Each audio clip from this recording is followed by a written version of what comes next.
సారాంశాలు, ప్రాముఖ్యమైనటువంటి విషయాలు మనం లేఖన ధ్యానంలో ధ్యానం చేసుకుందాం. హల్లెలూయా, హల్లెలూయా. చదవండి యెషయా ప్రవచన గ్రంథం, యెషయా ప్రవచన గ్రంథం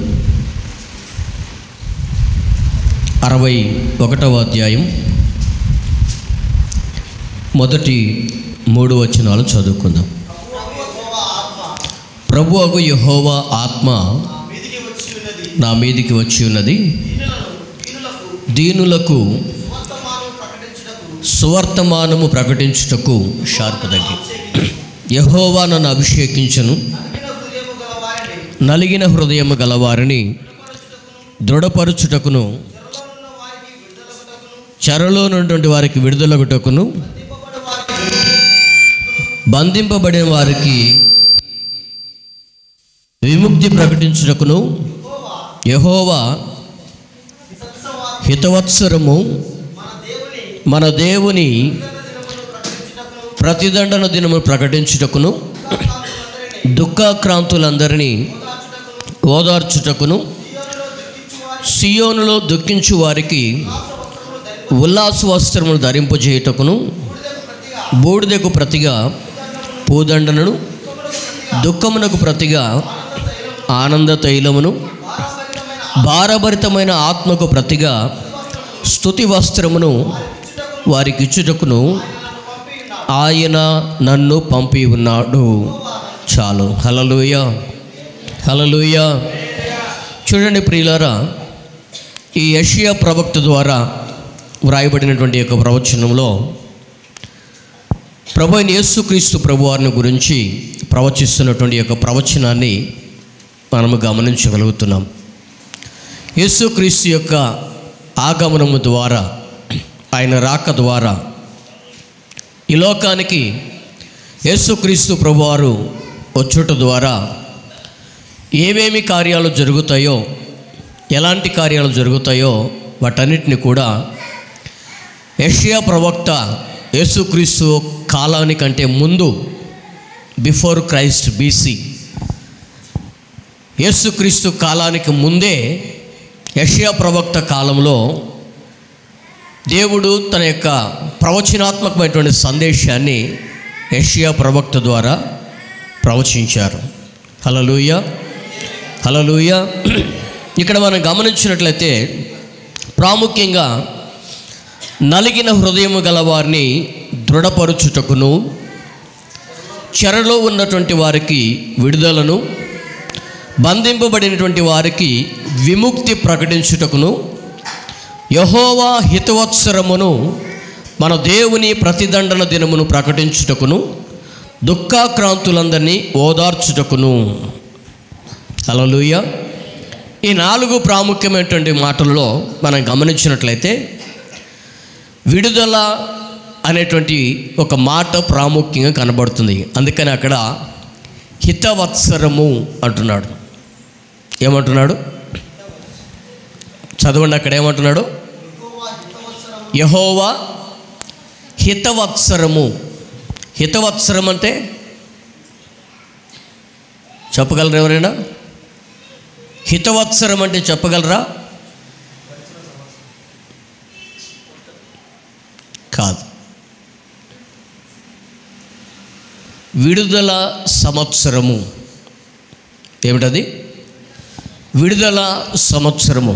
అందుకనే ఆ పైన ఉన్నటువంటి 3 వచనాలలో నలిగిన వారి హృదయాలను దృఢపరచుటకును, చెరలో ఉన్నటువంటి వారికి విడుదల, బంధింపబడినటువంటి వారికి విముక్తి. విముక్తి అన్న కూడా విడుదల కిందే పరిగణించబడుతుంది. ఇంకా దుఃఖాక్రాంతులను ఓదార్చుటకు. ఇవన్నీ కూడా ఒక విడుదలను అందించేటువంటి ఆత్మగా దేవుడు ఎంచి యెహోవా హితవత్సరమును ప్రకటించుటకును ఆయన నన్ను పంపి ఉన్నాడు అనేటువంటి ఒక ప్రాముఖ్యమైనటువంటి మాటని పరిశుద్ధాత్మ దేవుడు తెలియజేస్తున్నాడు. దేవునికి మహిమ కలుగును గాక. హల్లెలూయా. హితవత్సరము, వత్సరం వేరు, వత్సరము వేరు. అర్థమవుతుందా? చాలామంది నోరు తిరగక ఈ పదాన్ని వస్త్రం అంటారు. హితవస్త్రము అంటారు, వస్త్రము కాదు. అర్థమవుతుందా? హితవత్సరము అక్కడ చక్కగా చదవాలి. యెహోవా హితవత్సరమును ప్రకటించుటకు. హితవత్సరము అంటే విడుదల సంవత్సరము, అంటే విడిపించబడినటువంటి సంవత్సరము అని దాని యొక్క అర్థం. అందుకనే మనం అక్కడ గమనించినట్లయితే ఏముంటుందంటే, లేవియాకాండంలో 25వ అధ్యాయంలో మనము కొన్ని ప్రాముఖ్యమైనటువంటి విషయాలు మనం చూస్తాం. చదవండి. లేవియాకాండం 25వ అధ్యాయం 8వ వచనం నుండి కొన్ని ప్రాముఖ్యమైనటువంటి విషయాలు చదువుకుందాం. 15వ వచనం వరకు. 7 విశ్రాంతి సంవత్సరములను అనగా 7 ఏండ్లు గల సంవత్సరమును లెక్కింపవలెను. ఆ 7 విశ్రాంతి సంవత్సర కాలము 49 సంవత్సరములగును. 7వ నెల 10వ నాడు మీ స్వదేశమందంతటా శృంగనాదము చేయవలెను. ప్రాయశ్చిత్తార్థ దినమున మీ దేశమందంతటా ఆ శృంగనాదము చేయవలెను. మీరు ఆ సంవత్సరమును అనగా 50వ సంవత్సరమును పరిశుద్ధపరిచి మీ దేశవాసులందరికీ విడుదల కలిగినదని చాటింపవలెను. అది మీకు సునాదముగా ఉండును. అప్పుడు మీలో ప్రతివాడు తన స్వాస్థ్యమును తిరిగి పొందవలెను. ప్రతివాడు తన కుటుంబమునకు తిరిగి రావలెను. ఆ సంవత్సరము అనగా 50వ సంవత్సరము మీకు సునాద కాలము. అందులో మీరు విత్తకూడదు, కారు పంటలను కోయకూడదు, శుద్ధిపరచని మీ ఫలవృక్షములను పండ్లను ఏరుకొనకూడదు. అది సునాద కాలము. అది మీకు పరిశుద్ధమగును. పొలములో దానంతట అదే పండిన పంటను మీరు తినెదరు. ఆ సునాద సంవత్సరమున మీలో ప్రతివాడును తన స్వాస్థ్యమును మరలా పొందవలెను. నీవు నీ పొరుగువానికి వెలకు ఇచ్చిన దేని విషయంలో కానీ, నీ పొరుగువాని దగ్గర నీవు కొనిన దేని విషయంలో కానీ మీరు ఒకరినొకరు బాధింపకూడదు. సునాద సంవత్సరమైన తర్వాత గడచిన ఏండ్లకు చొప్పున నీ పొరుగువాని యొద్ద నీవు దానిని కొనవలెను. ఇంకా చదువుకుంటూ పోతే దగ్గర 22వ వచనం వరకు చాలా ప్రాముఖ్యమైన విషయాలు రాయబడి ఉంటాయి. ఇవన్నీ మీకు వివరంగా చెప్పాలి. ఏంటంటే, దేవుడు ఆ దినాల్లో పాత నిబంధన గ్రంథంలో ఇశ్రాయేలీయులకు దేవుడు ఇచ్చినటువంటి ఒక శ్రేష్టమైనటువంటి వర్తమానం ఏమిటంటే, 6 సంవత్సరాలు మీరు పంట వేసుకోండి, 7వ సంవత్సరమున ఆ పంటను మీరు వేయకుండా పంటను కూడా విశ్రాంతి మీరు 7వ సంవత్సరముని ఇవ్వాలి. బాగా జాగ్రత్తగా వినండి. 7వ సంవత్సరము కూడా మీరు ఆ పంటకు విశ్రాంతిని ఇవ్వాలి. 6 రోజులు మనం పని చేసుకొని 7వ రోజు ఎలా విశ్రాంతి దినాన్ని మనం పాటిస్తున్నామో అలాగా 7వ సంవత్సరమున మీ పంటకు మీరు ఏమి ఇవ్వాలట? విశ్రాంతిని ఇవ్వాలి. జాగ్రత్తగా వినండి. అలాగా మీరు 7 సార్లు చేయాలి. 7 ఏండ్లు ఎంత? 49. ఈ 49 సంవత్సరాల కాలం అయిపోయిన తర్వాత 50వ సంవత్సరమున, దీనిని ఇంగ్లీష్లో జూబిలీ అంటారు అనుకుంటా. ఏం సార్? Jubilee year. ఇంగ్లీష్లో జూబిలీ ఇయర్ అంటారు. అంటే ఇది విడుదల సంవత్సరం. ఈ విడుదల సంవత్సరం నాడు ఇశ్రాయేలీయులలో ఏ ప్రజలలో కూడా ఏ పంట వేయకూడదు. వారికి ఉన్నటువంటి పొలాలలో ఏ పంట మీరు వేయకూడదు. ఆ దినాన, ఆ సంవత్సరాన ఆ పంటను మీరు ఖాళీగా వదిలిపెట్టాలి. ఆ సంవత్సరం విచిత్రమైన అనుభవం ఏంటంటే, ఆ సంవత్సరంలో మీరు విత్తని పంట ఒకటి వస్తుందట. ఏమిటంటే, ఈ 7 సంవత్సరాలు మనం విత్తనం వేసాం కదా, ఆ విత్తనాల్లో ఎక్కడో ఒక చోట గింజలు రాలిపోయి ఉంటాయి. ఆ విత్తనంలో ఆ రాలిపోయినటువంటి గింజలు వాటంతా అవే మొలిచి పైరు వచ్చటం వలన ఆ వచ్చినటువంటి ఆ పైరుకి వచ్చినటువంటి కాపుని మీరు తినాలి. ఆ వచ్చిన కాపుని మీరు తినాలి. దానంతరం అదే పండిన పంట మీరు తినాలి. అంతేగాని మీకై మీరు విత్తి దేవుడిచ్చినటువంటి ఆ విశ్రాంతి సంవత్సరాన్ని మీ చేతులారా మీరు పాడు చేసుకోవద్దు అని దేవుడు చెప్తున్నాడు. అక్కడ పంట విషయంలోనే కాదు, ఏం చెప్తున్నాడు తెలుసా? మీరు ఎవరికైనా ఒక వ్యక్తికి అప్పిచ్చారనుకోండి, ఆ అప్పిచ్చినటువంటి వ్యక్తి 7 సంవత్సరాలు 6 సంవత్సరాలు మీకు వడ్డీ కడుతూ ఉంటే, ఈ 7వ సంవత్సరమున ఆ వడ్డీ మీరు తీసుకోకుండా వదిలిపెట్టేసేయాలంట. అలాగా 7 ఏళ్ళు 49 సంవత్సరాలు మీరు చేసిన తర్వాత 50వ సంవత్సరంలో వాడు ఎంతైతే వడ్డీ డబ్బులు ఇవ్వాలో అసలు వడ్డీ మొత్తం కూడా వాడి దగ్గర నుంచి ఏం చేయాలంట? పూర్తిగా వదిలిపెట్టేసేయాలి. అక్కడ మీరు చూడండి, 16వ వచనం చదవండి.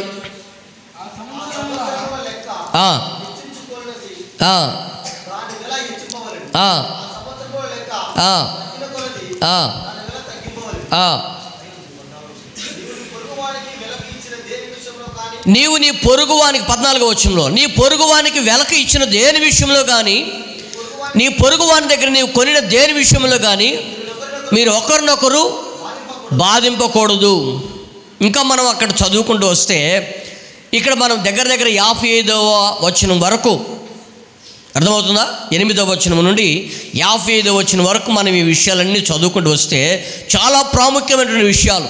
పొలం విషయంలో సహోదరుల్ని పని వాళ్ళకి పెట్టుకున్నటువంటి ఇంట్లో ఎవరైనా పని వాళ్ళని పెట్టుకుంటే ఆ పని వాళ్ళు 7వ సంవత్సరం వాళ్ళంతటి వాళ్ళే మేము విడుదల పొందుతామయ్యా, ఇక మాకు ఇక్కడ పని చేయడం ఇష్టం లేదు అంటే లేదని చెప్పేసి బలవంతంగా మనం పెట్టడానికి అక్కడ వీలు లేదు. వాళ్ళకి అది ఒక విడుదల సంవత్సరం అట. ఆ మాట కూడా చదవండి.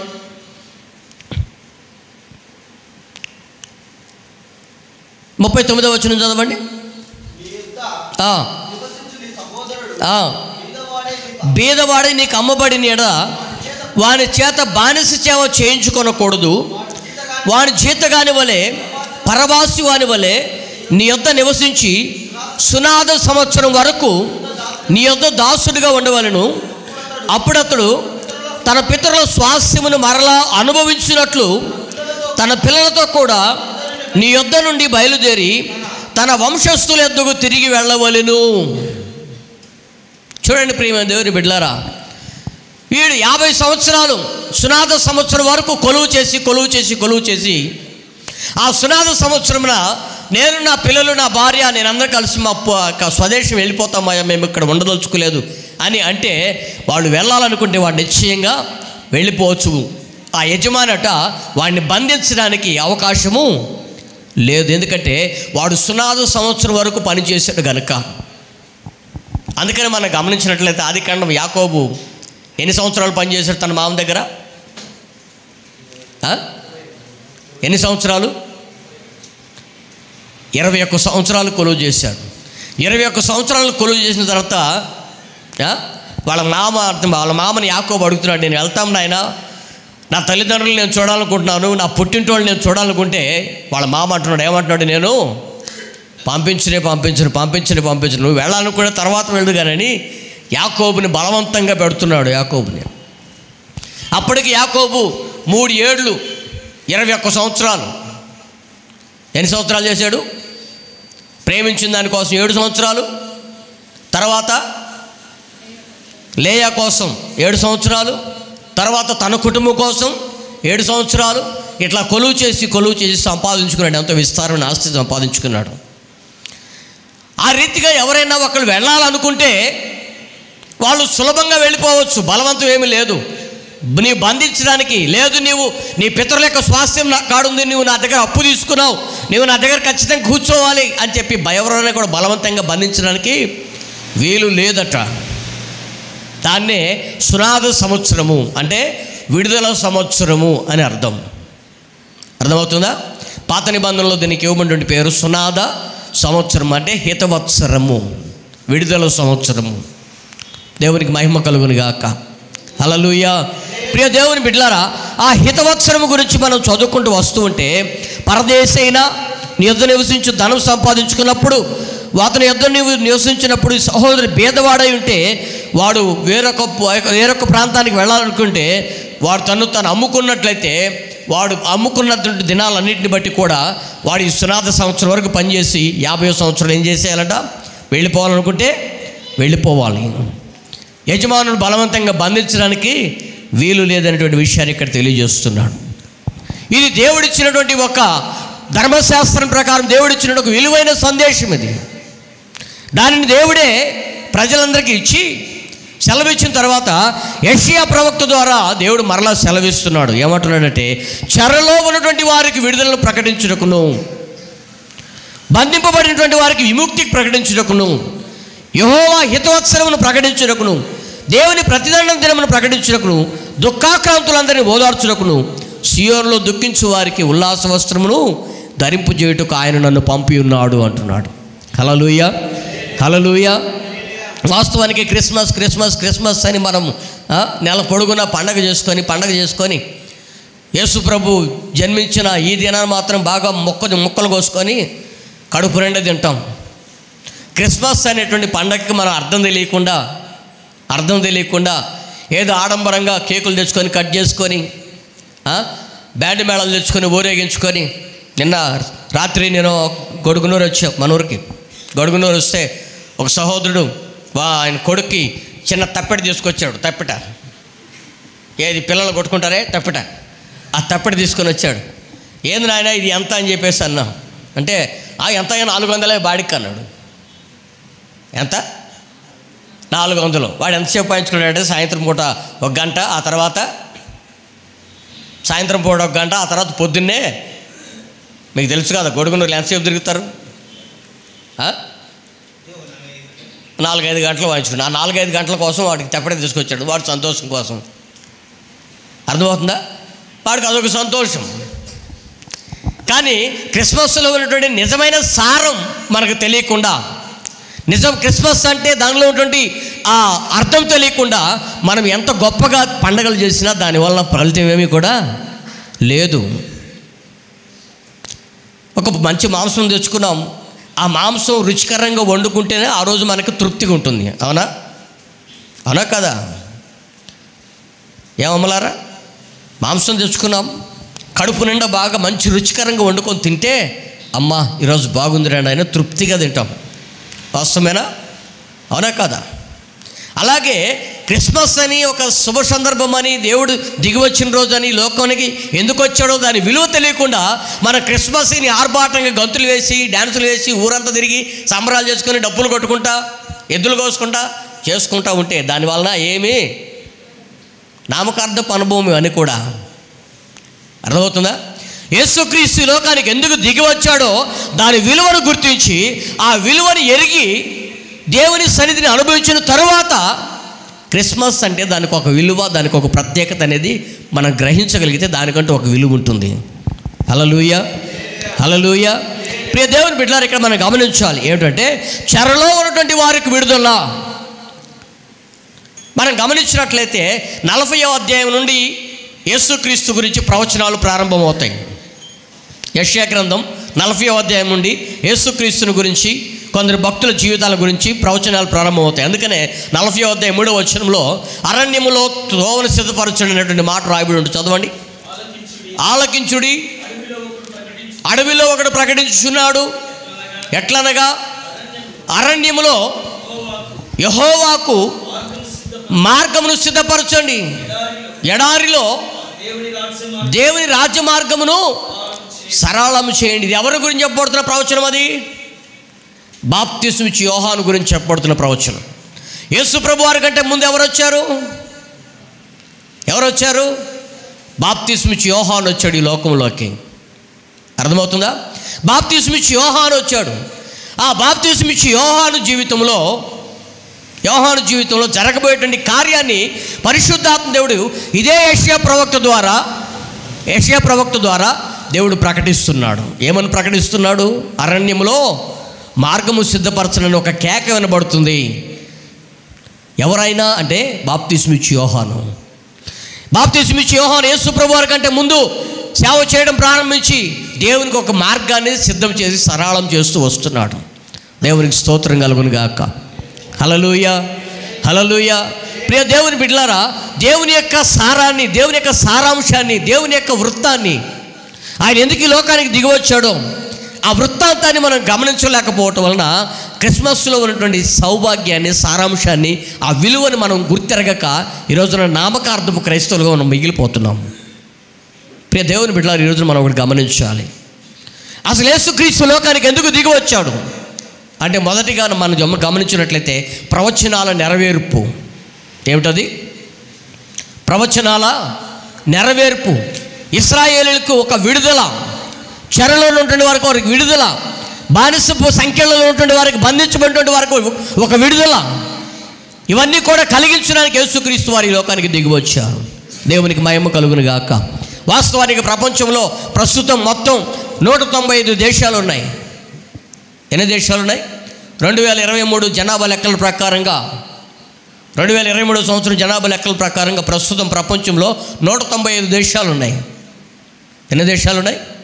ఈ 195 దేశాల్లో క్రైస్తవులు ఉన్నటువంటి దేశాలు, Christian countries, only Christian countries 50కి పైగా ఉన్నాయి. దాదాపు ఎన్ని ఉన్నాయి? 50కి పైగా ఉన్నాయి, ఓన్లీ క్రిస్టియన్ కంట్రీస్. అయితే ముస్లిం కంట్రీస్ కూడా 50కి పైగా ఉన్నాయి దగ్గర దగ్గర. మిగిలిన కంట్రీస్, మిగిలిన దేశాలు ఆయా మతాలను ఆచరించినట్టు వారుగా నిలబడి ఉన్నారు. ప్రియమైన దేవుని బిడ్డలారా, ఇది ఏ లెక్కల ప్రకారంగా అంటే బీసీ సర్టిఫికేట్ తీసుకుంటారే మేము క్రైస్తవులమని. అర్థమవుతుందా? బీసీ సర్టిఫికేట్, బీసీసీ అనే సర్టిఫికేట్ తీసుకుంటారే, దాని లెక్కల ప్రకారంగా ఉన్నటువంటి క్రైస్తవులు.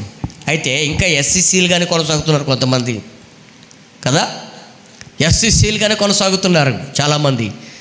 వాళ్ళని ఇంకా క్యాలిక్యులేట్ చేయనటువంటి జనాభా లెక్కలు అవి. మన దేశంలో చాలామంది ఎస్సీసీలుగానే ఇంకా కొనసాగుతున్నారు, ఎస్సీసీలుగానే కొనసాగుతున్నారు. వాళ్ళని కూడా హైందవులుగానే ఇంకా పరిగణిస్తున్నారు ఈ భారతదేశం సాంప్రదాయం. అందుకని ఏదైనా గొడవలు జరిగినప్పుడు, పాస్టర్ల దగ్గర ఏదైనా చిల్లర గొడవలు జరిగినప్పుడు నీ సర్టిఫికేట్ చూపెట్టరా అని చెప్పేసి హైందవ సహోదరులు దాడి చేస్తుంటారు. నువ్వు క్రైస్తవుని రుజువు ఏంటి అని చెప్పేసి సర్టిఫికేట్ కోసం డామినేషన్ చేస్తుంటారు. ప్రియ దేవుని బిడ్డలారా, కేవలం భారతదేశంలోనే కాదు, ఇంకా అనేక దేశాలలో, ప్రపంచ దేశాలన్నింటిలో ఉన్నటువంటి ప్రపంచ వ్యాప్తి కొరకు యేసుక్రీస్తు వారి లోకానికి దిగి వచ్చాడు. మొత్తం ప్రపంచ జనాభా ఎంతో తెలుసా?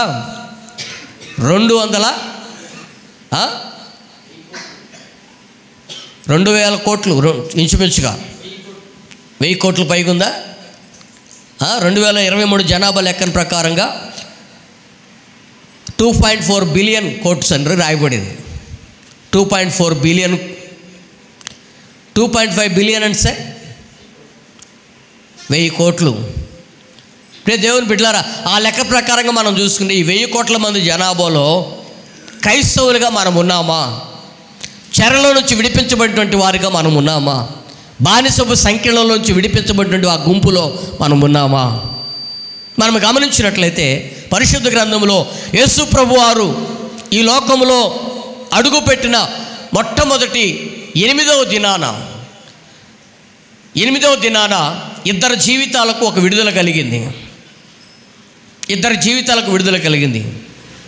యేసుక్రీస్తు లోకంలో అడుగుపెట్టిన తర్వాత 8వ రోజున ఇద్దరు జీవితాలకు విడుదల కలిగింది. ఎవరా ఇద్దరు? చెప్పగలరా? చెప్పగలరా మీరు? సుమియోన్ అనేటువంటి దైవజనుడు, అన్న అనేటువంటి ఒక ప్రవక్తి, వారిద్దరికి విడుదల కలిగింది. అప్పటి వరకు వారు సుమియోన్ అనే దైవజనుడికి పరిశుద్ధాత్మ ద్వారా ఒక హెచ్చరిక. ఏమిటా హెచ్చరిక అంటే, నీవు రక్షకుణ్ణి చూడక ముందు మరణము పొందవు అంటే దానికి అర్థం ఏంటంటే, రక్షకుణ్ణి చూసిన తర్వాతే నువ్వు చనిపోతావు, అప్పటి వరకు నీకు మరణం ఏలుబడి నిన్ను చేయదని చెప్పేసి పరిశుద్ధాత్మ ద్వారా తనకి బోధించబడుతుంది ఒక అంశం. చదవండి లూకాసు వార్తలో, లూకాసు వార్త 2వ అధ్యాయం 2వ అధ్యాయం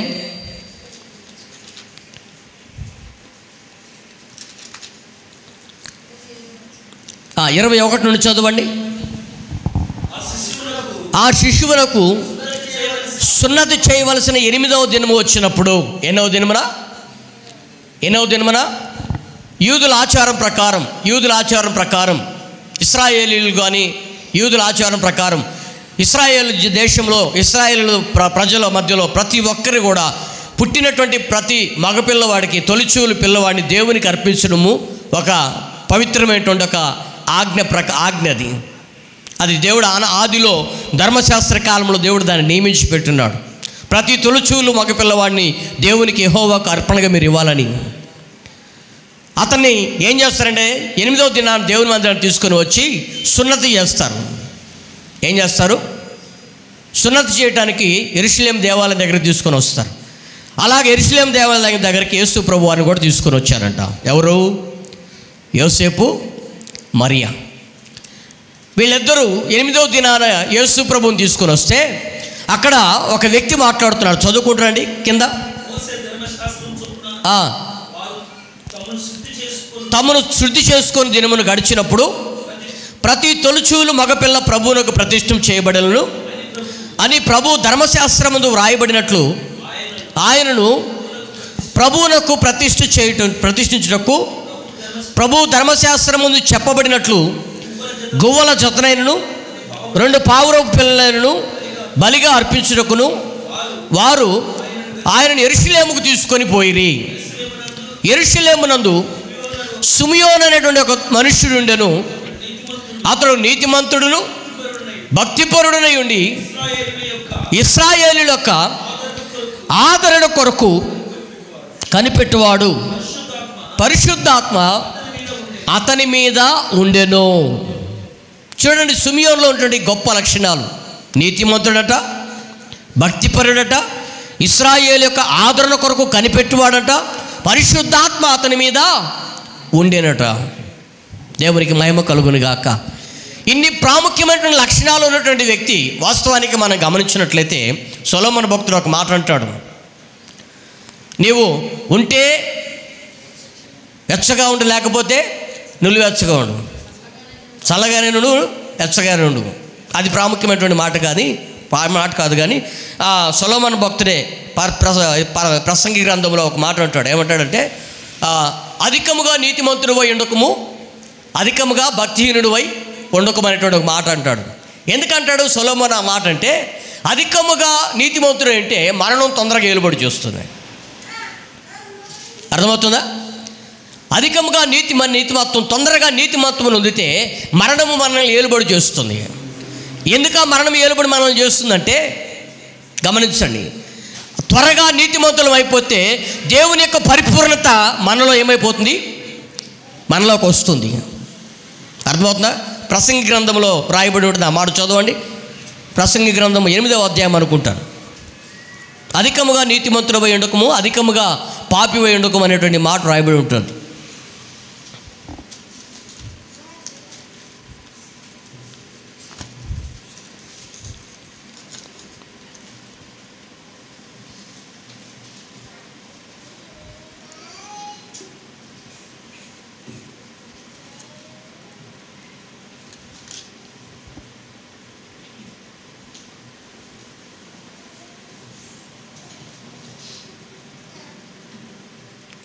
ఏడవ అధ్యాయం 15వ వచనం చదవండి. నా వ్యర్థ సంచార కాలంలో నేను వీటన్నిటిని చూచుకుని నీతిని అనుసరించి నశించిన నీతిమంతులు కలరు, దుర్మార్గులై ఉండి చిరాయువులైన దుష్టులు కలరు. అధికముగా నీతిమంతులవై ఉండకము, అధికముగా జ్ఞానివి కాకుము, నిన్ను నీవేళ నాశనం చేసుకొందువు. అధికముగా దుర్మార్గ పనులు చేయకము, బుద్ధిహీనముగా తిరగవద్దు. నీ కాలమునకు ముందుగా నీవేళ చనిపోదువు. చాలు. చూడండి, సొలొమోను భక్తుడు ఏమంటున్నాడు: అధికముగా నీతిమంతుడవై ఉండకము, అధికముగా పాపం చేయకము. ఎందుకు అధికముగా నీతిమంతుడై ఉండకము అంటున్నాడంటే, నీతి అనేది మనలో త్వరగా పరిపూర్ణమైపోతే మనం ఈ లోకంలో నిలబడలేము. ప్రభు యొక్క పరిపూర్ణత మనలోకి పరిపూర్ణంగా వచ్చేస్తుంది కనుక మనం త్వరగా చనిపోదు. అందుకనే దేవుడు నిర్ణయించిన కాలానికి ముందే నువ్వు ఎలా చనిపోతావు, అందుకే నువ్వు త్వరగా చనిపోవద్దు అనే విషయాన్ని సొలొమోను భక్తుడు చెప్తున్నాడు. అందుకనే ఇతని వ్యక్తిగత జీవితంలో సిమియోను అనేటువంటి ఈ వ్యక్తిగత జీవితంలో గమనిస్తే భక్తిపరుడి జీవితంలో నీతిమంతుడట, భక్తిపరుడట, ఇశ్రాయేలు యొక్క ఆదరణ కొరకు కనిపెట్టివాడంట, పైగా పరిశుద్ధాత్మ అతని మీద నిలిచి ఉన్నది. ఇన్ని ప్రాముఖ్యమైన లక్షణాలు కలిగినటువంటి వానికి మాత్రం చావు అనేది త్వరగా రావడం లేదు.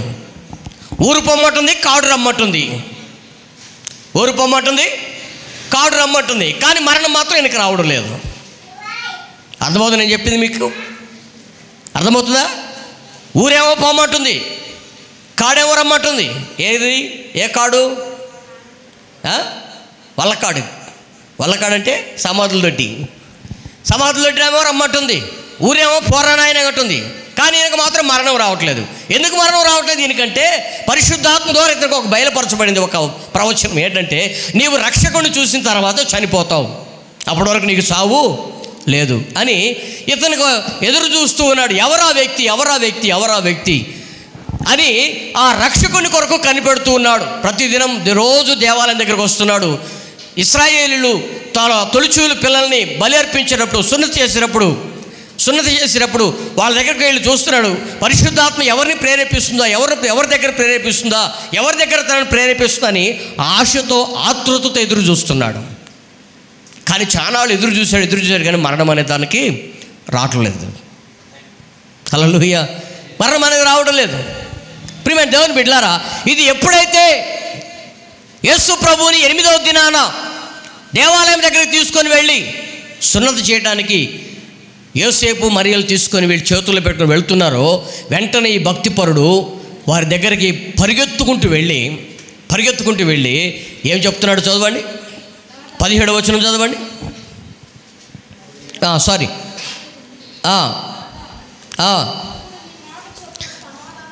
నాదా, ఇప్పుడు నీ మాట చొప్పున సమాధానముతో నీ దాసుని పోనిస్తున్నావు. 29వ వచనం కదా. నాదా, ఇప్పుడు నీ మాట చొప్పున సమాధానముతో నీ దాసుని పోనిస్తున్నావు. అప్పటి వరకు ఈయనకి ఏమి లేదు, సిమియోనుకి ఏమి లేదు, అప్పటి వరకు సమాధానము లేదు. దేనికి అంటే ఊరేమో పొమ్మంటుంది, కాడేమో రమ్మంటుంది, సమాధానమేమో లేదు. ఎందుకని? ఎవరా వ్యక్తి? నా యొక్క జీవితాన్ని పరిపూర్ణ చేసే వ్యక్తి ఎవరా? నా జీవితాన్ని పరిపూర్ణత ఇచ్చేవైపు నడిపించేది ఎవరు? నా జీవితాన్ని ఒక ఆధ్యాత్మిక స్థితికి ఒక పరిపూర్ణ తీసుకొని వచ్చే వ్యక్తి ఎవరని ఒకటే నిరీక్షణ, ఒకటే ఆశ. ప్రియమైన దేవుని బిడ్డలారా, ఆ ఆశతోనే ఎదురు చూస్తూ యేసు ప్రభు వారు ఎప్పుడైతే దేవాలయంలోకి అడుగు పెట్టారో తండ్రి చేతుల్లో ఉంటూ, ఎప్పుడైతే యేసు ప్రభు తీసుకొని వచ్చి దేవాలయం అడుగు పెట్టాడో సిమియోను అనేటువంటి దైవజనుడు, సిమియోను అనేటువంటి వ్యక్తి పరిగెత్తుకుంటూ వెళ్ళి యేసు ప్రభును ఉద్దేశించి మాట పలుకుతున్నాడు. హల్లెలూయా! ఇప్పుడు అతనికి ఎంత గొప్ప సంతోషమో తెలుసా? దానికి కారణం ఏంటి? నేను రక్షకుడిని చూశాను, నా జన్మ ధన్యమైపోయింది. ఇప్పుడు నేను సంతోషంగా చనిపోతాను, చాలు ఇంక నా బ్రతుకు. నేను చూడాల్సిన వ్యక్తిని చూశాను, ఇంక నా బ్రతుకు చాలు అని ఈ సిమియోను అనేటువంటి భక్తుడు ఎంత సంతోషంతో ఈ మాట చెప్తున్నాడు చూడండి. ఆ కింద చదువుకుంటాడు ఏం చెప్తున్నాడు. అన్యజనులకు నిన్ను బయలుపరచుటకు వెలుగుగాను, నీ ప్రజలను ఇశ్రాయేలుకు మహిమగాను, నీవు సకల ప్రజల ఎదుట సిద్ధపరిచిన నీ రక్షణను నేను కన్నులారా చూచుతుని. ఎవరా రక్షణ? ప్రభు అయిన యేసుక్రీస్తు ప్రభువారే. ఆ రక్షణకు ఆధారమై ఉన్నాడు. దేవునికి స్తోత్రం కలుగును గాక. హల్లెలూయా! ఈ రక్షణ నేను ఇప్పుడు కన్నులారా చూచాను, ఇప్పుడు నేను ఇక చనిపోయిన నాకు బాధ లేదయ్యా అని చెప్తూ కింద అంటాడు. సిమియోను అనే మాట అంటాడు చూడండి. 34వ వచనం చదవండి. సిమియోను వారిని దీవించి, ఇదిగో అనేకుల హృదయాలోచనలు బయలుపడినట్లు ఇశ్రాయేలీయులలో అనేకులు పడుటకును తిరిగి లేచుటకును వివాదాస్పదమైన గుర్తుగా ఈయన నియమింపబడి ఉన్నాడు. యేసు ప్రభుని గురించి ఒక ప్రవచనం చెప్తున్నాడు. వివాదాస్పదమైన ఒక గుర్తుగా ఈయన నియమింపబడి ఉన్నాడు. చూడండి, యేసు ప్రభు వారు చనిపోయేంత వరకు కూడా కొందరి మనోనేత్రాలు తెరవబడలేదు, కొందరి కళ్ళు వెలిగించబడలేదు, కొందరు ఆయన దేవుడని నమ్మలేదు, కొందరు అసలు ఆయన ప్రవక్తని కూడా విశ్వసించలేదు. యేసు ప్రభు వారు దేవుడు కాదు అంటూ కొంతమంది హేళనగా అవహేళనగా మాట్లాడుతూ ఆయన తృణీకరించినటువంటి సందర్భాలు ఎన్నో ఉన్నాయి. కానీ చాలా చోట్ల ఆయన అపూర్వంగా ఆదరించబడుతూ వచ్చాడు. అనేక ప్రజలకు సువార్త సేవలు జరిగిస్తూ అనేక మందిని పాపములో నుంచి విడిపించాడు, శాపములో నుంచి విడిపించాడు, రోగములో నుంచి విడిపించాడు, ఆధ్యాత్మికలోనికి అనేకులు పరిపూర్ణకు తీసుకొని వచ్చాడు. గొప్ప గొప్ప కార్యాలు వారి జీవితాల్లో యేసు ప్రభు వారు అనేకుల జీవితాల్లో చేస్తూ వచ్చాడు. అందుకని చూడండి, ఇందాక మనం చదువుకున్నాం కదా మూలవాక్యంలో, చెరలో ఉన్న వారికి విడుదల. ఏ చెరలో ఉన్న వారి విడుదల? పాపం అనే చెరలో ఉన్నటువంటి వారికి విడుదల. యేసుక్రీస్తు లోకానికి ఎందుకు వచ్చాడంటే పాపం అనే చెరలో ఉన్నటువంటి వారికి ఒక విడుదల కొరకు. అందుకనే సమరయ స్త్రీ ఏం చెప్తుంది? సమరయ స్త్రీ, నేను చేసినవని నాతో చెప్పిన వారిని చూదురు కానీ రండి అని ఊరందరిని పిలుచుకొని వచ్చి ఆమె తన జీవితాన్ని బయలుపరిచినటువంటి దేవుడు ఈయనే నజరేయుడైన యేసు అని ఆమె గుర్తించి ఆయన్ని ఘనపరుస్తుంది ఆ ఊరిలో. హల్లెలూయా. తన పాపాన్ని కూడా ఒప్పుకొని, తన జీవితానంతా ఒప్పుకొని, తన యొక్క శాపానంతా కూడా అందరితో వదిలిపెట్టేసి, ప్రియ దేవుని బిడ్డలారా, ఆమె జీవితానికి ఒక పరిపూర్ణతను తీసుకుని వచ్చినటువంటి గొప్ప మహనీయుడు, దేవాతి దేవుడు, ఈ దినాన పరలోకాన్ని నుంచి భూమికి దిగి వచ్చిన మన ప్రభు అయిన యేసుక్రీస్తు ప్రభువారు. హల్లెలూయా, హల్లెలూయా, హల్లెలూయా. ఇంకా ఏం చెప్తున్నాడు అక్కడ? ఏం చెప్తున్నాడు? ఇంకా చెరలో ఉన్నటువంటి వారికి విడుదల, బంధింపబడినటువంటి వారికి విముక్తి ప్రకటించుటకును, యెహోవా హితవత్సరమును ప్రకటించుటకును, ప్రతిదండన దినం ప్రకటించుటకును, దుఃఖాక్రాంతులందరినీ ఓదార్చుటకును. యేసు ప్రభువు వారు తన యొక్క వ్యక్తిగత జీవితంలో ఎంతమందిని ఓదార్చారు, ఎంతమంది జీవితాలను ఓదార్చారు. మనం గమనించుకుంటూ పోతే అవి మాటలతో వర్ణించలేనివి. ప్రియ దేవుని బిడ్డలారా, ఇంకా మనం చదువుకుంటూ వెళ్తుంటే అనేక గొప్ప గొప్ప కార్యాలు ఆయన జీవితంలో ఎన్నో చేస్తూ వచ్చారు. దానికి అంతటి కారణం ఏంటి? ప్రవచనాల నెరవేర్పు, రక్షణ మార్గం ప్రజల జీవితాలు స్థిరపడాలని, ఈ లోకపు ఔన్నత్యాన్ని వదిలిపెట్టి, పరలోకపు సౌభాగ్యాన్ని వదిలిపెట్టి, ఈ లోక సౌభాగ్యాన్ని కూడా వదిలిపెట్టి, సమస్తము నా తండ్రి కొరకే అని ఒక వ్యక్తిగత జీవితంలో తనకంటూ ఒక స్థిరమైనటువంటి ఆధ్యాత్మిక స్థితిని ప్రభు పట్టుకొని ఆయన ముందడుగు వేస్తూ తన యొక్క విశ్వాస జీవితాన్ని ప్రారంభించారు. అదే విశ్వాస జీవితం తుదికంటూ చివరికంటూ ఆయన అదే విశ్వాస జీవితాన్ని కొనసాగిస్తూ వచ్చారు. హల్లెలూయా, హల్లెలూయా. చివరికి ప్రాణం పెట్టేటప్పుడు కూడా, ప్రాణం వదిలేటప్పుడు కూడా ఆయన పక్కన ఉన్నటువంటి దొంగని క్షమించి వారిని కూడా పరదేశంలో కూర్చోబెట్టేటట్లుగా దేవుడు గొప్ప ఒక ఔన్నత్యాన్ని దేవుడు అనుగ్రహిస్తూ వచ్చాడు. హల్లెలూయా, హల్లెలూయా. అంటే బంధకాలలో ఉన్నటువంటి వారికి ఒక గొప్ప విడుదల, బంధకాలలో శ్రమలో ఉన్నటువంటి వారికి ఒక గొప్ప విడుదల యేసుక్రీస్తు వారు అనుగ్రహించిన కొరకు ఆయన లోకాన్ని దిగి వచ్చాడని ఒక ప్రవచనాత్మకంగా తెలియజేయబడిన ఇక సందేశాన్ని ఆయన క్రియల రూపంలో చేసి చూపించారు. హల్లెలూయా, హల్లెలూయా. ప్రియ దేవుని బిడ్డలారా, మనం గమనించాలి ఈ విషయాలన్నింటినీ కూడా. ప్రపంచంలో ఉంటున్న ప్రతి ఒక్కరికి ఈ విడుదల కేవలం యేసు ప్రభు పలానా కులం వాళ్ళకి, పలానా మతం వాళ్ళకి దేవుడని ఎక్కడ కూడా ఏ గ్రంథంలో కూడా రాయబడలేదు. బైబిల్ గ్రంథంలో ఎక్కడ కూడా రాయబడలేదు. యేసు ప్రభు అందరికీ దేవుడు, ఎవరినైనా కూడా క్షమించగలిగినటువంటి శక్తి కలిగినటువంటి దేవుడు ఆయన. అందుకే ఆయన రక్షణ కార్యాన్ని మనం గుర్తించి ఆయన యొక్క వ్యక్తిగత జీవితాన్ని ఆశీర్వాదకరంగా మనం నడిపించుకోగలిగినటువంటి గొప్ప దేవుడు ఆయన. హల్లెలూయా. ఇంకొక విషయం ఏంటంటే, ప్రాముఖ్యంగా ఈ మధ్య నేను మన గొడుగునూరులో శుక్రవారం విజిటింగ్ చేస్తున్నా.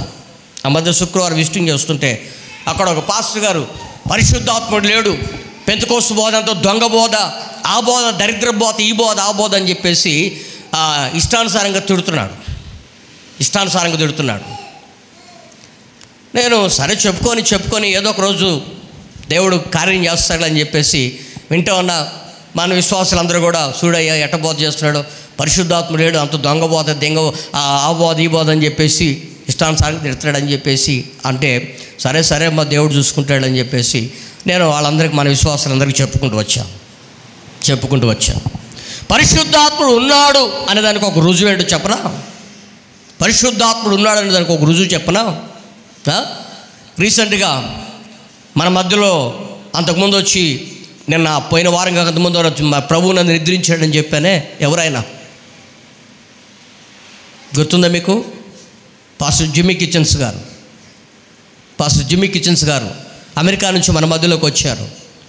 ఆయన చివరిగా మాకు చెప్పినటువంటి వర్తమానం చాలా ఆశ్చర్యకరమైనటువంటి వర్తమానం. ఆయన చెప్పినటువంటి మాటను చూస్తే మాకే అసలు చాలా వండర్ అనిపించింది, ఆశ్చర్యం వేసింది. ఎందుకని చెప్పనా, అంత డీప్గా పరిశుద్ధాత్మ దేవుని కార్యాలు ఎలా ఉంటాయో అంత లోపలికి లోతుగా తీసుకొని వెళ్ళి ఆ సందేశాన్ని ఇచ్చాడు.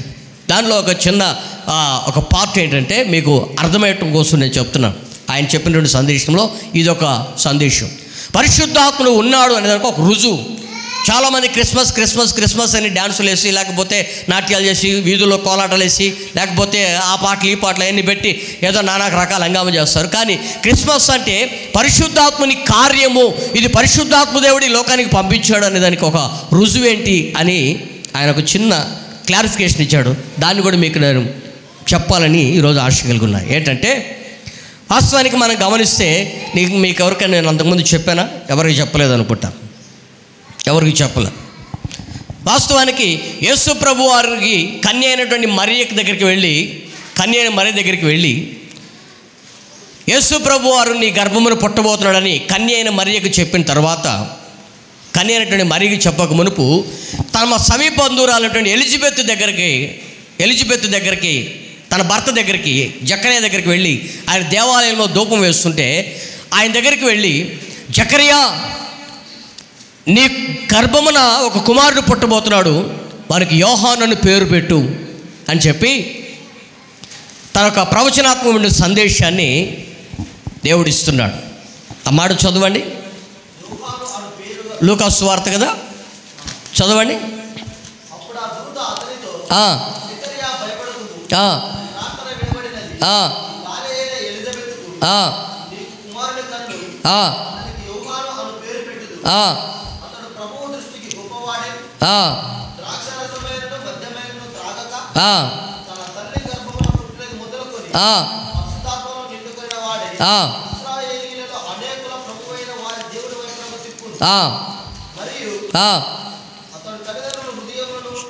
చాలు. ఇక్కడ యోహాను గురించి పరిశుద్ధాత్మ దేవుడు జకర్యాకి చెప్తున్నాడు. వాస్తవానికి జకర్యా రోజు పిల్లలు కావాలని ప్రార్థన చేస్తున్నాడు. బాగా జాగ్రత్తగా వినండి.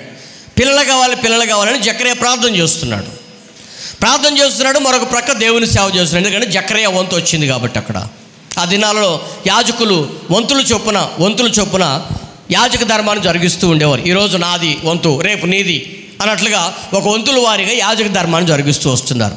జకర్యా వంతు వచ్చింది. జకర్యా వంతు రాగానే జకర్యా రోజు ప్రార్థన చేస్తున్న, ప్రభా మాకు గర్భఫలం కావాలి, నా భార్య ఎలిజబెత్ గర్భఫలం ఇవ్వు అని ప్రార్థన చేస్తున్నాడు. దేవుని మందిరంలోకి వెళ్ళాడు, దేవునికి ధూపం వేస్తున్నాడు, ప్రార్థన చేసినప్పుడు దేవదూత దిగి వచ్చి, జకర్యా నీ భార్య ఎలిజబెత్ గర్భం ధరించింది, అతనికి యోహాను అని పేరు పెట్టు అంటే జకర్యా నమ్మలేదు. జకర్యా నమ్మాడా? నమ్మలేదు. ఏమన్నాడు జకర్యా? ఇది నాకు ఎలాగూ సాధ్యం, నేను ముసలివాడిని అయిపోయాడు, ఏం మాట్లాడుతున్నావు అని చెప్పేసి అన్నట్లుగా మాట్లాడాడు. దేవదూత వెంటనే ఏమనింది? ఈ కార్యములు జరిగి నెరవేర్చబడుతూ నీ నోరు పడిపోవును గాక అని.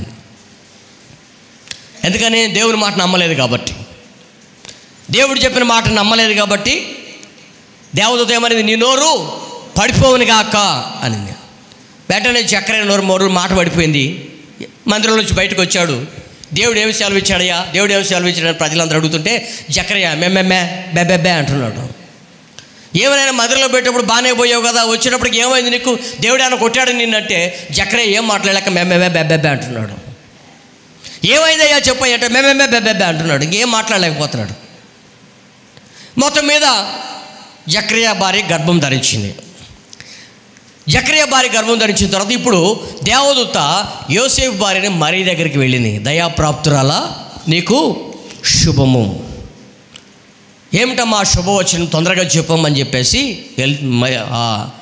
మరియ అడుగుతుంటే, నీవు స్త్రీలలో ఆశ్రయించబడిదానవు, నీ గర్భవాసం ఒక కుమారుడు పుట్టబోతున్నాడు అని చెప్పి మరియను కూడా ప్రోత్సాహపరుస్తుంది. ఇప్పుడు మరి అంటుంది, నేను పురుషుని ఎరగంటాను కదా, నాకు ఇంకా పెళ్లి కాలేదు కదా, ఇది ఎలా సాధ్యమవుతుందంటే దేవుడు ఈ కార్యాన్ని, దేవుడు నిన్ను కోరుకున్నాడు, ఈ కార్యం దేవుడు చేస్తున్నాడు అని చెప్పేసి, దేవుని ద్వారా ఈ కార్యం జరగబోతుందని చెప్పేసి మరియను ధైర్యపరుస్తూ, ఇదిగో నీ సమీప బంధువులైన ఎలిజబెత్ కూడా గర్భం ధరించింది, ఆమెకి ఇప్పుడు 6వ నెల అని చెప్తుంది.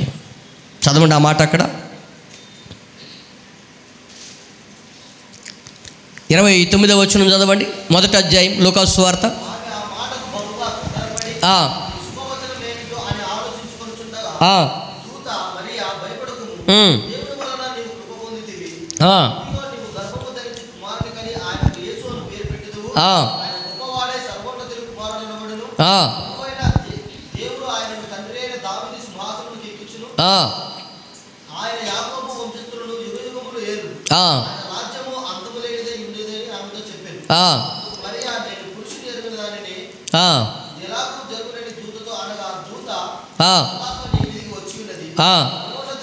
ముప్పై 36వ వచనం చదువు. మరియు నీవు నీ బంధువురాలైన ఎలిజబెత్ కూడా తన వృద్ధాప్యమందు ఒక కుమారుని గర్భము ధరించున్నది, గొడ్రాలనబడిన ఆమెకు ఇది 6వ మాసము. 6వ మాసం అంటే 6వ నెల. 6వ నెల అని చెప్పి ఎవరికి చెప్తుంది? మరియకు చెప్తుంది. బాగా జాగ్రత్తగా వినండి, మరియకు చెప్తుంది. ఇప్పుడు ఈ మాట విన్న తర్వాత వెంటనే మరియా ఎలిజబెత్ దగ్గరికి పోతుంది. ఎలిజబెత్ దగ్గరికి పోతుంది, ఎందుకంటే ఎలిజబెత్ను చూడాలని. దేవదూత చెప్పింది నిజమా అబద్ధమా అని తెలుసుకోవడం కోసం ఎలిజబెత్ దగ్గరికి పోతుంది. ఎలిజబెత్ దగ్గరికి పోతుంటే ఎలిజబెత్ను చూడగానే, ఎలిజబెత్ దగ్గరికి వెళ్ళి ఎలిజబెత్ను చూడగానే ఎలిజబెత్తే మాట్లాడుతుంది మరియను చూసి. ఏం మాట్లాడుతుంది? మరి యొక్క వందనములు వినగానే ఆమె గర్భములో ఉన్న శిశువు గంతులు వేసెను. ఎన్న నెల? 6వ నెలలో ఉంటుంది గర్భఫలం అట. 6వ నెలలో ఉంటుంది పిండంగా ఉన్నప్పుడే గంతులు వేస్తుంది. గర్భంలో ఉంటుంది యోహాను గంతులు వేయడం ప్రారంభించాడంట. ఇప్పుడు ఎలిజబెత్ ఏమంటుంది? ఆత్మతో నింపబడినదై బిగ్గరగా కేక వేస్తుంది, స్త్రీలలో నీవు ఆశ్రయించబడినవు, నీ గర్భఫలమును ఆశ్రయించబడును. ఈ మాట మీరు బాగా జాగ్రత్త తీసుకోండి. నా ప్రభువు తల్లి నా యొద్దకు వచ్చుటకు నాకు ఎలాగో ప్రాప్తించింది. మరే చెప్పిందా? ఏమని? నా దగ్గరికి దేవదూత వచ్చింది, నా గర్భఫలం ఇస్తున్నాడని దేవదూత చెప్పింది. మరీ చెప్పింది అక్కడ? చెప్పిందా? లేకపోతే ఆ దినాలు ఏమైనా టెలిఫోన్లు ఉన్నాయా? ఉత్తరాలన్నా ఉన్నాయా? బహుశా జనరల్గా ఆలోచన చేయండి, ఉత్తరాలన్నా ఉన్నాయా? మరి ఇప్పుడున్నట్టుగా ఏమన్నా ల్యాండ్లైన్ ఫోన్లు అన్నీ ఉన్నాయా? మొన్నటి దాకా ఉన్నట్టుగా మన మధ్యలో ఇళ్లలో ఉన్నాయి కదా ల్యాండ్లైన్, అయ్యన్నీ ఉన్నాయా? మరి ఇప్పుడున్నట్టుగా 5G టెక్నాలజీ అని వచ్చిందా? ఈరోజు ఉదయాన్నే నేను మా మెసేజ్ ఓపెన్ చేయగానే, వాట్సాప్ మెసేజ్ ఓపెన్ చేయగానే కర్నూలు నుంచి ఒక సోదరు నాకు వాట్సాప్ మెసేజ్ పంపిస్తే చిన్న ఒక క్లిక్ బోర్డు, అది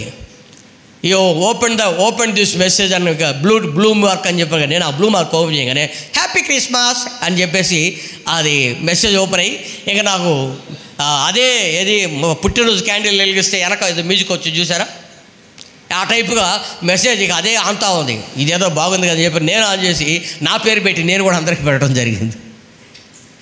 నీకు కూడా వచ్చింది ప్రభాకర్? నీకు కూడా వచ్చింది నాని? చిన్ని నీకు వచ్చి ఉంటుంది బహుశా. వచ్చింది, అందరికి పంపించాను నేను కూడా, ఇదేదో బాగుందని. ఇప్పుడు అట్లా ఉన్నట్లుగా ఏమైనా టెక్నాలజీ ఏమైనా ఉందా? ఆ రోజుల్లో ఉందా? ఏమి లేదు. మరి ఎలిజబెత్కి ఎవరు చెప్పారు? నా ప్రభు తల్లి నా యొద్దకు వచ్చుటకు నాకేలా సంభవించింది, నాకేలా తటస్థించింది? ఎలిజబెత్కి ఎవరు చెప్పారు? పరిశుద్ధాత్మ దేవుడు చెప్పాడు. పరిశుద్ధాత్మ లేడని బోధ చేసినట్టు వాళ్ళకి ఇదొక కనువిప్పు కలిగించే సందేశం. మీ కన్నులు మూసుకుపోయి ఉన్నాయి, కన్నులు తెరుచుకోండి. పరిశుద్ధాత్ముడు లేడు, దయ్యాల బోధ ఎగురుతుంటారు. రాత్రి ఒక ఇంటికి పోతే ఆ ఇంటికి ఒక సహోదరుడు వచ్చాడు. మనం సంవత్సరం గొడుగునూరులో ఆ ప్రోగ్రాం చేస్తుంటాం కదా, ఆ ప్రోగ్రాం ఈ సంవత్సరం మేము వేయట్లేదయ్యా అని చెప్పేసి ఆ సహోదరుడు అంటే, సరే మంచిదే, ఏమైంది ఈ విషయం అంటే, నాకు ఈ బాబు నచ్చలేదయ్యా.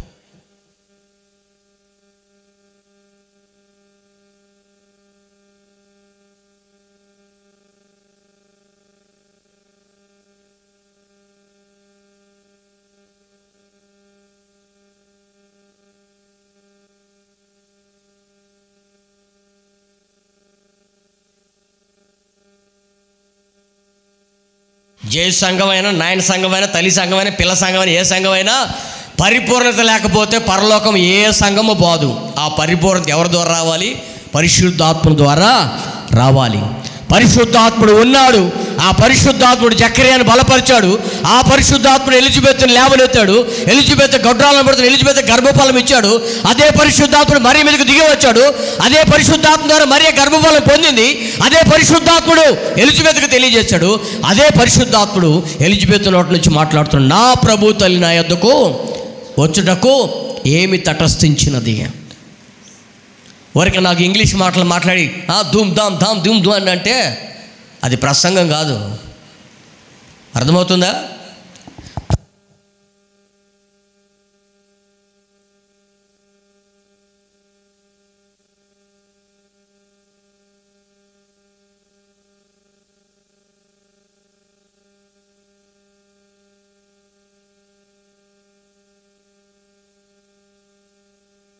చూస్తా ఏం లేదు, ఆడంతా పూస్తే. పరిశుద్ధాత్మను నమ్మకపోతే మనకి ఏమీ లేదు. పరిశుద్ధాత్మ దేవుడే కార్యములు మన జీవితాల్లో చేయటకు శక్తి కలిగినటువంటి వాడు. ఈ రోజున మన జీవితాల్లో మన పాపం మనం ఒప్పుకుంటున్నామంటే ఎవరో చెప్తే ఒప్పుకోవడం కాదు, పరిశుద్ధాత్మ దేవుడిని నువ్వు ఒప్పింపజేస్తేనే నువ్వు ఒప్పుకుంటున్నావు. ఆ పరిశుద్ధాత్మ దేవుడే క్రీస్తుగా ఈ లోకంలోకి దిగి వచ్చాడు. హల్లెలూయా, హల్లెలూయా. దయ్యాల బోధ, జేజుల సంఘాలు, ఆ సంఘాలు, ఈ సంఘాలు అనుకోవాలి, ఇది ఒక చెంపపెట్టు. ఎవరు చెప్పారు? మా ఎలిజబెత్కి. మరి మరియమ్మ ఏమన్నా ఒకవేళ 4వ నెల 5వ నెల గర్భవతిగా లేకపోతే 6 నెలల గర్భవతిగా ఉంటే ఏమైనా పొట్ట పైకి కనపడుతుంది. అప్పుడు అడుగుతారు ఏమో నీకు ఏమైనా గర్భఫలం వచ్చిందని. మరి మరియకి అప్పుడు ఎన్నో నెల? మొదటి నెల మరియకు. ఎలిజబెత్కి 6వ నెల. ఎలిజబెత్కి 6వ నెల, మరియకి 1వ నెల. 1వ నెల గర్భం కనపడుతుందా? కనపడిందా? ఇంచుమించుగా 3వ నెల 4వ నెల అయినా కూడా సరిగ్గా కనబడదు కొంతమందికి. 5, 6 ఇక నెలలు పెరిగే కొద్దీ కొంచెం గర్భఫలం అనేది కనబడుతుంది. 9, 10 నెలలు వచ్చేసరికి ఇంకా పూర్తిగా బాగా సాగుతుంది పొట్ట. ఎందుకు? ఫలం ఎక్కువ అవటం వలన, బరువు ఎక్కువ అవటం వలన. అంతేనా? మరి అలాంటిది ఈ 1వ నెల గర్భఫలంలో ఉన్నటువంటి ఈ మరియ గర్భఫలం గురించి 6వ నెలలో ఉన్నటువంటి ఎలిజబెత్ ఎలా చెప్తుంది? ఎలిజబెత్ ఏమైనా చూసిందా? లేకపోతే మరియకి చెప్పిన దేవదూత ఏమైనా వచ్చి ఎలిజబెత్కి చెప్పిందా? అక్కడ రాయబడిందా? రాయబడలేదు. ఊరికే 4 ఇంగ్లీష్లో మాటలు, 4 మాటలు ధూమ్ ధామ్ ధామ్ ధూమ్ ధామ్ వాడు హౌర్దు అని చెప్పేసి 4 ఇష్టానుసారమైన ఇంగ్లీష్ మాటలు మాట్లాడి పరిశుద్ధాత్ముడు లేడంటే ఒప్పుకోరు. ముఖ్యంగా దేవుడు ఒప్పుకోడు. ప్రియ దేవుని బిడ్డలారా, గమనించాలి. దినాన యేసుక్రీస్తు పరిశుద్ధాత్మ ద్వారా ఈ లోకానికి పంపబడ్డాడు. తండ్రి, కుమార, పరిశుద్ధాత్మ దేవుడు. తండ్రి తన స్వభావాన్ని వదిలిపెట్టి కుమారుని దాసుని రూపం ధరించి ఈ లోకానికి దిగి వచ్చానని లేఖనాలు రాయబడి ఉంది. ప్రియ దేవుని బిడ్డలారా, ఆ తర్వాత కుమారుని ధర్మం అయిపోయిన తర్వాత పరిశుద్ధాత్మ దేవుడికి ఇప్పుడు మన మధ్యలో ఉండి ఆయన ఆత్మకార్యాలు జరిగిస్తున్నాడు. దేవుడు నిన్న, నేడు, నిరంతరం. నిన్న తండ్రిగా ఉన్నాడు, కుమారునిగా దిగి వచ్చాడు, నేడు పరిశుద్ధాత్ముడిగా మన మధ్యలో ఉంటూ త్రియేక దేవుడిగా ఆయన ఆత్మకార్యాలు చేయడానికి శక్తి కలిగినటువంటి వాడు. హల్లెలూయా. ప్రియ దేవుని బిడ్డలారా, ఈ చెరలో ఉన్నటువంటి వారికి విడుదల ఎలా కలుగుతుంది? ఈరోజు అనేక బంధకాలు, దయ్యాల బోధలో, దయ్యాల యొక్క దయ్యపు చేతి నీడలో అనేక మంది బంధకాలు, బందీలు అయిపోయినారు. వాళ్ళందరినీ ఎవరు ఒప్పింపజేస్తున్నారు అంటే పరిశుద్ధాత్మ దేవుడు ఒప్పింపజేస్తున్నాడు. పరిశుద్ధాత్మ దేవుడు ఒప్పింపజేయటం వలన రాత్రి ఒక ఇంటికి వెళ్ళాను కదా, ఆ ఇంటికి వెళ్తే బాగా తాగుతున్నాడు. అంతకుముందు బాగా తాగుతున్నాడు. నాకే ఒక కోపం వచ్చి ఒకరోజు పప్పు గుత్తి తీసుకొని మోకాలు ఎర్రగొట్టానని చెప్పేసి అంటుంది ఆయన భార్య. ఏం తీసుకొని ఎర్రగొట్టిందట? చెప్పాలి, ఏం తీసుకొని ఎర్రగొట్టిందట? దేనికి? ఏదమ్మా అంత కోపం ఏందమ్మా అంటే, తాగి వచ్చినాడు కుదురుగా కూర్చోడు, అయ్యా ఓరకి ఏదో ఒకటి వాగుతుంటాడు, అందుకే కోపం వచ్చి పప్పు గుత్తి తీసుకొని మోకాలు ఎర్రగొట్టాను. ఇదిగో ఎడగొట్టింది చూడండి, మోకాలు ఎత్తి చూపెడుతున్నాడు. మోకాలు ఎత్తి చూపెడుతున్నాడు. నేను అన్నాను, కైని కూడా మానుకోలేకపోతున్నాడమ్మా. చర్చి కాడికి ప్రార్థన చేయించుకోవడానికి వచ్చినప్పుడల్లా కైని పక్కన వచ్చి నోట్లో పొక్కలించుకొని వస్తాడు. ఈసారి పప్పుకు తీసుకొని మూతి మీద కొట్టని చెప్పేసి ఆయన రాత్రి. హల్లెలూయా. ఎందుకో తెలుసా? ఈ చెడు అలవాట్లు మానుకొని వాళ్ళు కొంతమంది భర్తల ద్వారానైనా భార్యల ద్వారానైనా మానుకుంటారు. అర్థమవుతుందా? అప్పుడప్పుడు తాగి వచ్చిన వాళ్ళకి ఏం చేయాలి? భార్యలారా, పప్పు గుద్ది తీసుకొని కొట్టండి. పప్పు గుద్ది తీసుకొని కొడితే అట్టన మానుకుంటారు. ప్రియ దేవుని బిడ్డలారా, ఆలోచన చేయాలి. ఈ దినాన యేసుక్రీస్తు ఎందుకు వచ్చాడు ఈ లోకానికి? మనకి వ్యక్తిగత జీవితాల్లో ఆయన రక్షణ మనకు ప్రసాదించడానికి ఆయన ఈ లోకానికి దిగి వచ్చాడు. హల్లెలూయా. ఆ రక్షణ అనుభవాన్ని గురించినటువంటి ఆలోచన, విడుదల సంవత్సరం గురించినటువంటి ఆలోచన మనకు లేకుండా మనం ఎంత క్రిస్మస్ ఆర్భాటం చేసినా అదంతా కూడా కేవలం ఏంటది? నిష్ప్రయోజనమైనటువంటి భక్తి. ఎన్ని స్టార్స్ అయినా కట్టొచ్చు, ఎన్ని స్టార్స్ అయినా కట్టొచ్చు, కానీ వేకువ వెలుగు మనలో లేకపోతే స్టార్స్ వల్ల ఉపయోగం లేదు. అర్థమవుతుందా? ఎన్ని ఆర్భాటాలను చేయొచ్చు, కానీ యేసుక్రీస్తు యొక్క రక్షణ గురించినటువంటి సారం మనకు తెలియకుండా మనం ఎన్ని చేసినా కూడా అవన్నీ కూడా నిష్ప్రయోజనమైనవే. అవి ఆలోచన చేసుకొని యేసుక్రీస్తు అసలు ఈ లోకానికి ఎందుకు వచ్చాడు? నా కోసం దిగి వచ్చాడు. నన్ను చెరలో నుంచి విడిపించడానికి, బానిస సంఖ్యల నుంచి విడిపించడానికి, పాపపు అనుభవాల నుంచి విడిపించడానికి ఆయన ఈ లోకానికి దిగి వచ్చాడని గ్రహించగలిగితే మనం ఈ లోకంలో పాపాన్ని ఒప్పుకుంటాం, విడిచిపెడతాం, దేవుని కనికరాన్ని పొందుకుంటాం. హల్లెలూయా. ఆ కృప, ఆ భాగ్యము, ఆ సంతోషము, ఆనందము దేవుడు మనకు అనుగ్రహించి నడిపించును గాక. అందుకనే యేసు ప్రభు వారు దిగి వచ్చినప్పుడు ఏం కలిగింది? గొల్లలందరూ వచ్చి, గొల్లలతో దేవదూత ఏం చెప్తుంది? ప్రజలందరికీ కలగబోవు మహా సంతోషకరమైన స్వర్తమానము, నేడు ఇంటికి రక్షణ వచ్చింది, రక్షకుడు ఈ లోకానికి ఉదయించాడనేటువంటి మాట కూడా మనం చూస్తున్నాం. అంటే రక్షణ వచ్చింది, సంతోషం వచ్చింది, ఆనందం వచ్చింది. షాలేము రాజుగా, ఇమ్మానుయేలు దేవునిగా, అంటే నీతికి సమాధానానికి అధిపతిగా ఆయన లోకానికి దిగి వచ్చాడు. అంటే నీ కుటుంబానికి, నీ పిల్లలకి సమాధానాన్ని ఇవ్వడానికి కూడా ఆయన దిగి వచ్చాడు. దేవునికి స్తోత్రం కలుగును గాక. అటువంటి ఆశీర్వాదాలన్నింటినీ కూడా మనం వదిలిపెట్టేసి లోకపు అనుభవాలకు మనం వెళ్ళి క్రిస్మస్ యొక్క సారాన్ని గ్రహించలేకపోతున్నాం. ఈ దినమైనా క్రిస్మస్ యొక్క సారాంశాన్ని గుర్తించి ఆ సారాన్ని నీవు గుర్తుపెట్టుకొని ఆ సారాన్ని అనుభవించి ఆ తరువాత లోకానుసారమైనటువంటి క్రియలలో నువ్వు ఎన్ని స్టార్లు కట్టుకున్నా సంతోషమే, ఎన్ని కేకులు కట్ చేసుకున్నా సంతోషమే. అర్థమవుతుంది ప్రియులారా? నేను చెప్పేది ఇది ఒకటే, ఏంటంటే యేసుక్రీస్తు యొక్క రాకడ దేనికి అంటే, ఆయన మొదటి ఆగమనం దేనికంటే విడుదల, హితవత్సరం, విడుదల సంవత్సరం. పాపములో నుంచి, శాపములో నుంచి, బంధకాలలో నుంచి, సమస్తములో నుంచి ఒక విడుదల దేవుడు మనకు అనుగ్రహించడానికి ఆయన లోకానికి దిగి వచ్చాడు. ఆనందం అనుగ్రహించడానికి దిగి వచ్చాడు, సమాధానం అనుగ్రహించడానికి దిగి వచ్చాడు. వాటన్నిటిని కూడా మనం పొందుకొని మనం ఇతరులకు వాటిని స్ప్రెడ్ చేసినట్టు, అంటే పంచేటువంటి వారముగా మనం నిలబడి దేవుని యొక్క కార్యాన్ని మనం అనుభవించుదాం గాక. ఆమేన్. మోకరించండి, ప్రార్థన చేసుకుందాం. అందరూ మోకరించండి, ప్రార్థన చేసుకుందాం. ప్రియ దేవుని బిడ్డ, ఒక్కసారి నీవు ఆలోచన చేయి. ఏదో క్రిస్మస్ అని నీవేదో ప్రతి సంవత్సరం కొత్త బట్టలు, దేవుని స్తుతించే అనుభవం, లేకపోతే స్టార్లు కట్టుకోవడం, లేకపోతే మరేదో కాదు. క్రిస్మస్ అంటే క్రీస్తుని ఆరాధించడం, చెరలో ఉన్నటువంటి వారికి విడుదల, బంధకాల్లో ఉన్నటువంటి వారికి విడుదల, బూడిదకు ప్రతిగా పూదండన, భారభరితమైనటువంటి ఆత్మకు ప్రతిగా స్తుతి వస్త్రం, యెహోవా హితవత్సరము, విడుదల సంవత్సరం. ఇశ్రాయేలులు ఆనాడు బానిస సంఖ్యలో బాధించబడుతున్నటువంటి వారికి ఏ విధంగా అయితే విడుదల దేవుడిచ్చాడో ఆ రీతిగా మన జీవితాల్లో కూడా ఒక విడుదలను దేవుడు ఇవ్వడానికి సిద్ధంగా ఉన్నాడు. ఆ విడుదల సంవత్సరమును నీవు నేను అనుభవించాలనేది దేవుని ఆశ, ఆకాంక్ష. ఒక్క నిమిషం చిన్న ప్రార్థన చేసుకోండి. మీకోసం నేను చిన్న ప్రార్థన చేయబోతున్నాను. అవును ప్రభువా, విడుదల మాకు కావాలి. విడుదల లేనిదే మేమెంత ప్రయాసపడిన ఉపయోగం లేదు. బంధకాల్లో మేము బంధించబడి ఉన్నాం. పాపం అనే చెరలో, అవిశ్వాసం అనే చెరలో తండ్రి అనేకమైనటువంటి బంధకాలు మమ్మల్ని పట్టి పీడిస్తున్నాయి. ఈ లోకంలో ఎన్నో బంధకాలలో మేము బందీలైపోయాం. చెరలో బాధించబడుతున్నాం. పాపపు చెరలో బాధించబడుతున్న సమరయ స్త్రీని విడిపించినట్లుగా మా కుటుంబాల్లో ఎవరెవరైతే బంధకాల్లో ఉన్నారో వారందరి నుంచి విడిపించును ఆయన అని నువ్వు తీర్మానంతో ప్రార్థన చేసుకో.